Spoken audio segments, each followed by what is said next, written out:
U.S. President Barack Obama on Tuesday praised the collaborative effort of coalition forces. They conducted airstrikes in Syria last night against the Islamic State forces. The American-led coalition included Saudi Arabia, Jordan, the United Arab Emirates, Qatar, and Bahrain. The president spoke today from the South Lawn of the White House.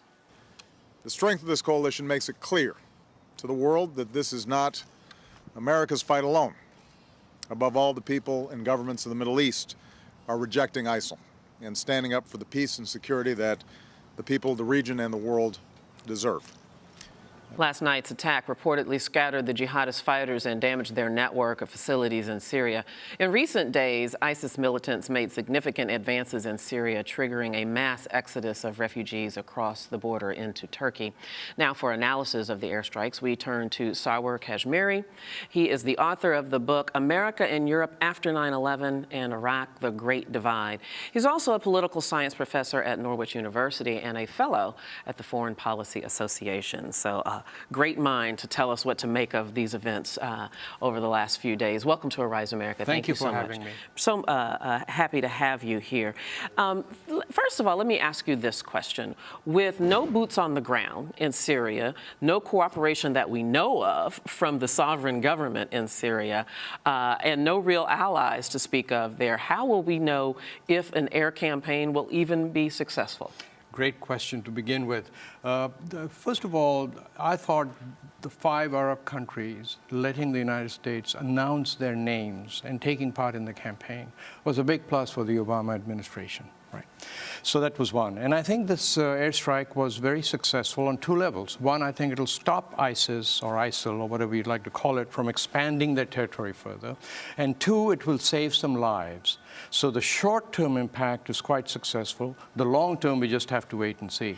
And I should say, sorry to interrupt, but that boots on the ground, we do have 2,000 boots on the ground. It's just that we don't call them that.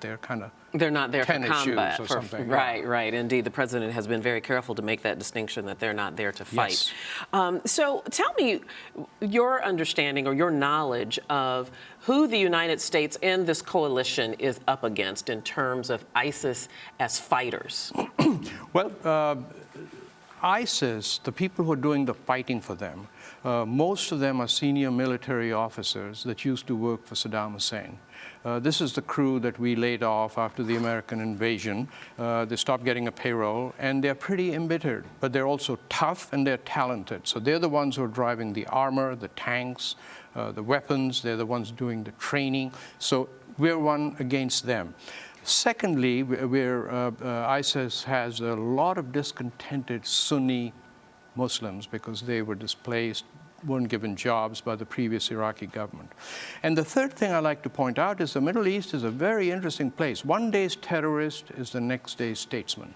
Like you look at Nasser in Egypt. You look at Manam Begin in Israel. Both of them believed that killing for objectives was good, but they both turned out to be excellent statesmen, greatly honored, ran their countries rather well. So I think Mr. Obama is being very careful about approaching. But I don't think you're saying, Sarwar, that ISIS might turn out to be great statesmen, judging on their behavior so far. I'm not saying that, but I'm saying that's one of the data points that is, I'm sure, going into Mr. Obama's calculation. And unless the Arab countries continue to coalesce with the U.S., there's more and more a chance of that happening. Indeed. ISIS had frightening momentum, even in Syria, in the land that they were able to take in what seemed to be a very short period of time, yes, and then lightning speed, yes, in Iraq. Do you expect that momentum has plateaued? I am convinced it has plateaued because I've talked to a lot of tacticians in the military, and they in fact say that this reminded them of Patton in the Second World War, where ISIS ran the tanks till the fuel went out because the other side was running, they had the momentum. But in a desert, armored warfare depends on whether you control the sky. And ISIS does not control the sky, so I don't believe that this is going to expand anymore. You talked a little bit in your very first answer about these 5 Arab states that have joined this coalition, yes, for the airstrikes, and we understand the importance of the U.S. not appearing to go alone. Right. Alone. Unpack that just a little bit more and about these particular countries. Right, and I think Mr. Obama is absolutely correct about that, because there is no real military solution to be had there. Because this is an issue of disgruntled people. This is an issue of borders that didn't exist one day, exist now. The borders are porous. And so he's made it a point to say, look, there's no military solution. America will help if you guys step up to the front. But remember, this will go on for a long time. So he's set the stage for that. I wonder what your perspective is in terms of this action now. Of course, there were critics of President Obama that said that he should have bombed Syria a year ago when Syria crossed that supposed red line. Just a few weeks ago, President Obama said he had no strategy for Syria yet. And some have criticized him, even with these airstrikes, carrying them out 2 weeks after he announced that he was going to. Is it too little, too late?